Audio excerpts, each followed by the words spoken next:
വളരെ ഊർജ്ജസ്വലയായിട്ട് ഇപ്പോഴും ചെയ്യുന്നുണ്ട്. എന്നാലും അവർ അഗ്രസീവായിട്ട് ട്രാൻസ്ലേഷൻ ചെയ്തിരുന്ന കാലത്ത് എത്ര പുസ്തകമൊക്കെ ഒരു വർഷം? അത് depends on the book, size അല്ല, the nature of the book.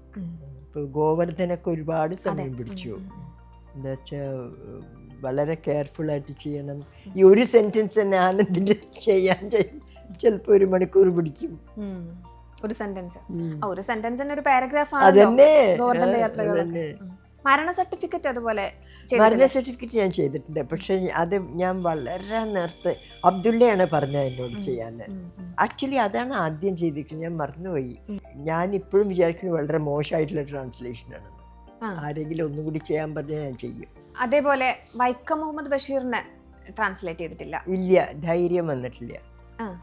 അന്ന് ഒരുപാട് ട്രാൻസ്ലേഷൻസ് വരുന്ന കാലമാണ്. ആഷറിന്റെ മാത്രമല്ല, കുറേ ഇന്ത്യൻസ് ഞാൻ അറിയുന്നവരുണ്ട് ട്രാൻസ്ലേറ്റ്, മലയാളികൾ. പക്ഷെ എനിക്കെന്തോ ഒരു പേടി. പേടി വരാനുള്ള കാരണമായിട്ട് അതിന്റെ ലാംഗ്വേജിലെ ചാലഞ്ച് ആണോ? ലാംഗ്വേജ് മാത്രമല്ല, അദ്ദേഹത്തിന്റെ സബ്ജക്ട് മാറ്ററും അദ്ദേഹത്തിന്റെ പ്രസന്റേഷനും ഒക്കെ ഒരു വ്യത്യാസം ഉണ്ടല്ലോ. ഒരു സംസാരിക്കണ മാതിരിയല്ലേ.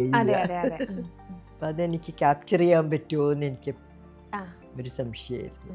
ഈ വിവർത്തനം ചെയ്ത കൃതികളില് ചില കൃതികളൊക്കെ നമ്മളെങ്ങനെ ഹോണ്ട് ചെയ്ത് പിറകെ കൂടില്ലേ, ഒബ്സഷൻ പോലെ വരില്ലേ? അതെ അതെ അതെ. അങ്ങനെ തോന്നിയത് ഏതൊക്കെയാണ്? അത് ഓരോന്ന് ചെയ്യുമ്പോഴും ഒബ്സസ്ഡ് ആണ് നമ്മൾ. അത് ചെയ്ത് കഴിഞ്ഞാൽ പിന്നെ ഇറ്റ്സ് ഫിനിഷ്ഡ് വർക്ക്. പക്ഷെ അത് ചെയ്യുമ്പോൾ ഒബ്സഷൻ ഉണ്ടാവും. അത് പിന്നെ ഗോവർദ്ധൻ്റെ യാത്ര, 2ാം മൂഴത്തിന് കുറെ അധികം ഒബ്സഷൻ അധികമായിരിക്കും. അഭിമുഖത്തിന്റെ പൂർണ്ണരൂപം കാണാം നരേറ്റീവ് യൂട്യൂബ് ചാനലിൽ.